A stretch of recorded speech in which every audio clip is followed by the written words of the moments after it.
पृथ्वी की आंतरिक संरचना के बारे में पढ़ेंगे। पृथ्वी की आंतरिक संरचना के दो स्रोत हैं। प्रत्यक्ष स्रोत में आते हैं खनन और ज्वालामुखी विस्फोट, जिससे हमें पृथ्वी के अंदर की जानकारी मिलती है, आंतरिक भाग की। और दूसरा है अप्रत्यक्ष स्रोत। अप्रत्यक्ष स्रोत जैसे उसका तापमान, घनत्व, चुंबकीय सर्वेक्षण, दबाव, गुरुत्वाकर्षण बल, भूकंपीय तरंग, उल्कापिंड और चांद का अध्ययन। इन सभी से हमें भी जानकारी मिल सकती है कि पृथ्वी के अंदर क्या होगा, कैसा होगा। आइए जानते हैं पृथ्वी की आंतरिक संरचना। पृथ्वी की आंतरिक संरचना 3 भागों में बटी होती है, क्रस्ट, मेंटल और कोर। प्रत्यक्ष स्रोत, इसके अंदर ज्वालामुखी आते हैं जो कि लगभग 700 किलोमीटर अंदर तक से आते हैं, और मैग्मा से यह पता चल पाता है कि कौन खनिज कितने गहराई में से आ रहा है। खनन आज तक 12 किलोमीटर गहराई तक हो पाई है, जो बहुत कम है, क्योंकि पृथ्वी के आंतरिक भाग की गहराई भूपटल से 6000 किलोमीटर तक है अंदर तक, और 12 किलोमीटर तक ही खोदा गया है। तो इससे इसका पूरा अंदर की जानकारी मिलना उतना संभव नहीं है। अप्रत्यक्ष स्रोत में पी घनत्व भूकंपीय तरंग आते हैं। मतलब भूकंपीय तरंग से भी पता चलता है कि पृथ्वी के अंदर क्या होगा और कैसा होगा। जैसे पी वेव, घनत्व बढ़ने पर गति बढ़ा लेता है और ठोस द्रव दोनों में गति कर सकता है। और एस है, एस घनत्व तरल या द्रव होने पर गति नहीं कर पाता है। अगर जैसे पी द्रव है, पी वेव है, तो वो हमें द्रव में भी गति कर लेगा और ठोस में भी गति कर लेगा। लेकिन एस जो है, एस वेव, वो द्रव में गति नहीं कर पाता है। इससे हम अध्ययन करके ही पता लगा सकते हैं कि कहाँ पृथ्वी के अंदर किस स्थान पे द्रव है और किस स्थान पे ठोस है। इसलिए तरंगों की गति से यह अनुमान लगाया जा सकता है कि पृथ्वी के आंतरिक भाग में कौन सी अवस्था है, क्योंकि पी घनत्व बढ़ने के में गति को बढ़ा देता है। मतलब ठोस होगा तो पी का तेजी या पी का गति बहुत बढ़ जाएगा, और द्रव होगा तो घट जाएगा। लेकिन एस जो है वो द्रव में गति नहीं कर पाता है और ठोस में गति कर पाता है। जैसे भूगर्भिक तरंगे और धरातलीय तरंगे। एक एल वेव भी होता है जो कि धरातल पर गति करता है, और एक 2 पी वेव और एस वेव भूगर्भिक तरंगे है, अर्थात तो वो भूमि के अंदर गति करते हैं। तो इसमें जो है पी तरंग के बारे में पढ़ते हैं पहले। तो पी तरंग, इसके प्रभाव में कणों का कंपन तरंग की गति के दिशा के समांतर होता है, अर्थात यह अनुदैर्ध्य तरीके से गति करता है।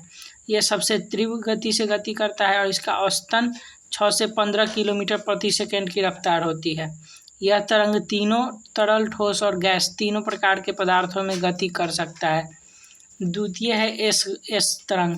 कंपन तरंग के दिशा के लंबवत होता है। एस तरंग जो है ये तरंग के दिशा के लंबवत होगा, अर्थात ध्वनि की तरह गति करेगा। यह अपेक्षाकृत कम, ये अनुप्रस्थ होता है। अनुप्रस्थ तरंगों का मतलब आसपास होते हुए गति करेगा, अर्थात ये प्रकाश की तरह गति करेगा। अपेक्षाकृत कम होता है, मतलब 5 से 7 किलोमीटर प्रति सेकंड इसका तीव्रता होता है, और ये केवल ठोस माध्यम में गति कर सकता है, तरल में नहीं गति कर पाता है। और धरातलीय तरंग एल वेव होता है जो कि पृथ्वी के धरातलीय भाग में संचालित होता है। ये सबसे कम गति से गति करता है और ये केवल धरातलीय भाग के संचालित होता है, सर्वाधिक विनाशकारी भी होता है। भूकंपीय तरंगे पृथ्वी के आंतरिक भागों में संचलन के कारण उत्पत्ति होता है, मतलब भूकंपीय तरंग का। और ये जो है पृथ्वी के आंतरिक भागों में उसी प्रकार गति करता है जैसे जल में पत्थर का टुकड़ा फेंकने पर वृत्ताकार लहरें केंद्र की चारों तरफ गति करते हैं। वृत्ताकार गति बाहर की ओर प्रभावित होता है। मतलब ये जहाँ पे भूकंप आता है उसके केंद्र से उसके अधिकेंद्र मतलब उसके अंदर जो भूगर्भ के नीचे जहाँ से वो उद्गम हुआ है वहाँ से जैसे हम पानी में मतलब पानी में कंकड़ पत्थर फेंकते हैं तो जैसे तरंग उत्पन्न होता है उसी प्रकार से चारों तरफ तरंग उत्पन्न होता है। और यही तरंग दो भागों में बांटा गया है, भूगर्भिक तरंग और धरातलीय तरंग में, जो कि पी और एस वेव भूगर्भीय तरंग है और एल वेव धरातलीय तरंग है। तो इससे जो दो स्रोत थे, प्रत्यक्ष स्रोत और अप्रत्यक्ष स्रोत, जिससे भूगर्भ पृथ्वी के भूगर्भ के बारे में पता चलता है, ये दोनों में जो प्रत्यक्ष स्रोत है वो तो ज्वालामुखी और खनन से ही प्राप्त हुए हैं, अर्थात ये 12 किलोमीटर तक खनन हुआ है। जो ज्वालामुखी है वो अधिक से अधिक 700 किलोमीटर अंदर से आता है। तो इसके अंदर जा पाना तो अभी तक प्रत्यक्ष स्रोतों से संभव नहीं है, तो इसीलिए 700 किलोमीटर तक की ही जानकारी मिलती है। इसलिए तरंगों के माध्यम से हम यह अध्ययन करते हैं कि पृथ्वी के और अंदर अर्थात 6000 किलोमीटर अंदर तक क्या क्या होगा। इसको हम तरंगों के गति और उसके अप्रत्यक्ष स्रोतों से प्राप्त ज्ञान से पता करते हैं कि पृथ्वी के भूगर्भ में और अंदर क्या क्या है और कैसा अवस्था है उसका। पृथ्वी के आंतरिक संरचना के बारे में हमारा ज्ञान अप्रत्यक्ष प्रमाणों पर आधारित है। जैसे तापमान, पृथ्वी के भीतर गहराई बढ़ने पर ताप बढ़ता है। जैसे कल का पानी देखते हैं, गर्म के दिन में ठंडा और ठंडा के दिन में गर्म रहता है। जैसे पृथ्वी के आंतरिक भाग में ताप 5000 से 7000 डिग्री सेल्सियस तक होगा। चट्टानों के भीतर रेडियोधर्मी पदार्थों के विघटन से आंतरिक बाह्य शक्तियों और गुरुत्वाकर्षण उपस्थित चट्टानों और रासायनिक प्रतिक्रियाओं से उसका तापमान बढ़ जाता है अंदर जाने पे। ऐसे नॉर्मली भी लगभग घनत्व लगभग 32 किलोमीटर अंदर जाने पे 1 डिग्री सेल्सियस टेम्परेचर बढ़ जाता है। तो 32 मीटर अंदर जाने पे 1 डिग्री सेल्सियस टेम्परेचर बढ़ जाता है पृथ्वी के गर्भ में।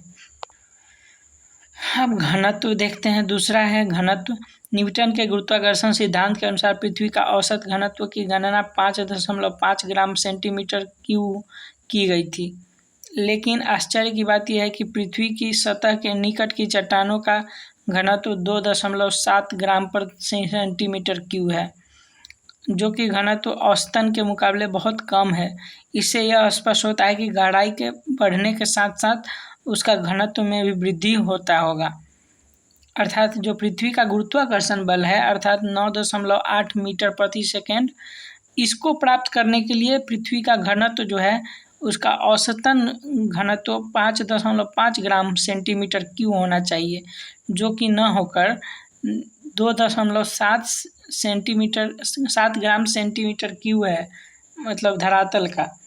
तो इससे यह पता चलता है कि पृथ्वी के गर्भ में जो अंदर मेंटल और कोर है उसका घनत्व बहुत अधिक होगा, इससे ये पता चलता है। तीसरा है गुरुत्वाकर्षण। पृथ्वी के केंद्र से दूर होने पर गुरुत्वाकर्षण का बल कम होता है। पृथ्वी के चिपटा होने के कारण ध्रुवों पर सर्वाधिक गुरुत्व बल होता है, और जबकि केंद्र के पास अर्थात विषुवत पर अपेक्षाकृत कम घनत्व होता है। तो ये क्यों होता है? तो पृथ्वी का विषुवत रेखा के आसपास जो है वो व्यास का लंबाई बहुत अधिक है, जबकि ध्रुवों पर व्यास जो है वो केंद्र से बहुत कम है। तो केंद्र से दूरी बढ़ने पर गुरुत्वाकर्षण का दबाव घट जाता है। तो इससे जो केंद्र से हम कम दूरी पर रहेंगे अर्थात ध्रुव पर रहेंगे तो अधिक दबाव सहन करना पड़ेगा गुरुत्वाकर्षण का, और जब विषुवत पर रहेंगे तो कम। चौथा है चुंबकीय सर्वेक्षण। पृथ्वी विशाल चुंबक की तरह व्यवहार करता है क्योंकि पृथ्वी के केंद्र में अधिक घनत्व का लोहा है और इसके चारों तरफ द्रव अर्थात कोर द्वारा घर्षण से आवेशित होकर चुंबक जैसा व्यवहार करता है। मतलब पृथ्वी जो है कोर और मेंटल में, कोर में जो है बहुत सारा, कोर को नीफे कहते हैं, अर्थात यहाँ निकेल और फेरम यानी इसमें आयरन अधिक पाया जाता है, तो इसी के कारण इसका घनत्व अधिक है जो चुंबक की तरह व्यवहार करता है। पांचवा है उल्कापिंड। बाहरी उल्कापिंड जिनका केवल बाहरी हिस्सा ही जल पाया, इस तरह के उल्कापिंडों की खोज की गई, जिससे परीक्षण में ये पता चलता है कि पृथ्वी की आंतरिक संरचना का प्रमाण मिलता है। जैसे एक उम्र के उल्कापिंडों का जब अध्ययन किया गया, मतलब जितना पुराना अपना पृथ्वी है उतने ही पुराने उल्कापिंडों का अध्ययन किया गया, तो ये पता चला कि उनमें लोहा की मात्रा अधिक है। तो इससे पता चला है कि पृथ्वी के कोर में भी लोहा की मात्रा अधिक होगी। और छठा है चांद। चांद के अध्ययन से यह पृथ्वी के बाहरी भाग में टूटकर बना है, इसलिए इसका अध्ययन से ये पृथ्वी के आंतरिक साक्ष्यों का जानकारी मिल सकती है। चांद के भी मिट्टी के अध्ययन से यही पता चला है।